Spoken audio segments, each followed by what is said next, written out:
welcome back to Gabriella's Kitchen. Today I'm going to show you how to make mussels arrabbiata. So this dish is basically mussels in a spicy tomato sauce. Arrabbiata literally translates as angry, so these are angry mussels. So first off, I'm going to show you how we prep our mussels. Always like to use fresh. I know you can get frozen ones, but for a dish that is as simple as this, it's really important to use the best ingredients.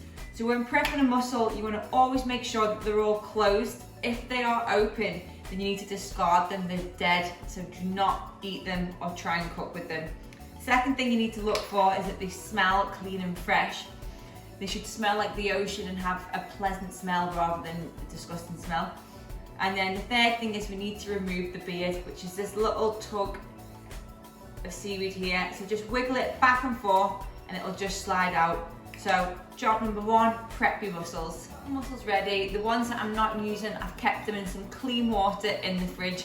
Make sure you don't cover it because we want to keep the mussels alive. So if you cover it, you're going to suffocate them. Let's get started. So on a medium-high heat, I've got some olive oil. To that, I'm going to add some chopped garlic and chilies. Again, be generous here because we're adding flavour. So I've gone in with about 3 cloves of garlic and I've got 2 chilies sliced. Put that in and I'm going to start sauteing that so we get a bit of colour. Start to hear everything starting to cook, it's starting to soften down and it smells amazing.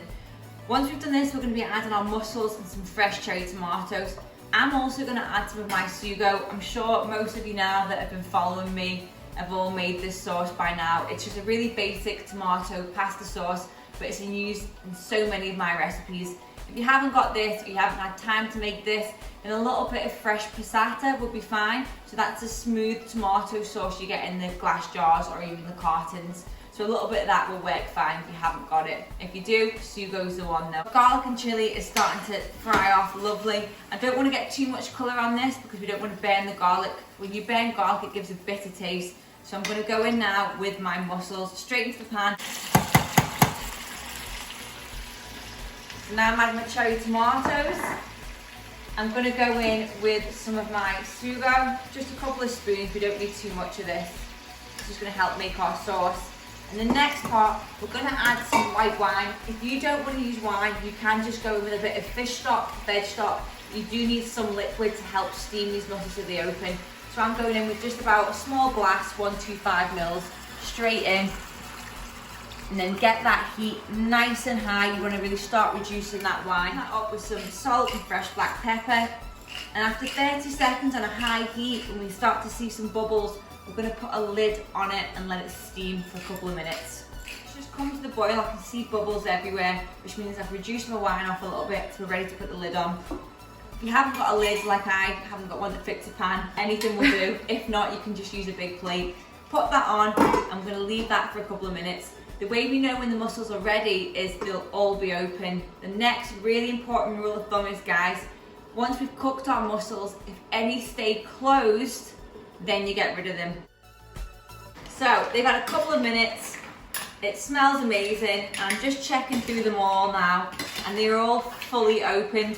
If you've got a couple that aren't fully there or they're still a bit half closed, put the lid back on. We want to make sure they're all open. And once they are, that's them ready. We don't want to overcook them because then they become quite tough and rubbery. So I'm going to finish that off with some freshly cut parsley. We always finish our dishes with fresh parsley because it keeps its bright green colour. If you were to add the parsley before, it's going to get really dull and lose its bright green colour. Serve with it, I've just got a little bit of toasted bread. Italian style, we always finish with a little bit of olive oil, a bit of crushed oregano and some sea salt. If you've ever been to our restaurant, you know this is our famous bread that's served with a lot of our dishes. Now it's time to serve. Pile it up in the middle of the table. If you want, you can make it really pretty and fan them out individually around your serving dish.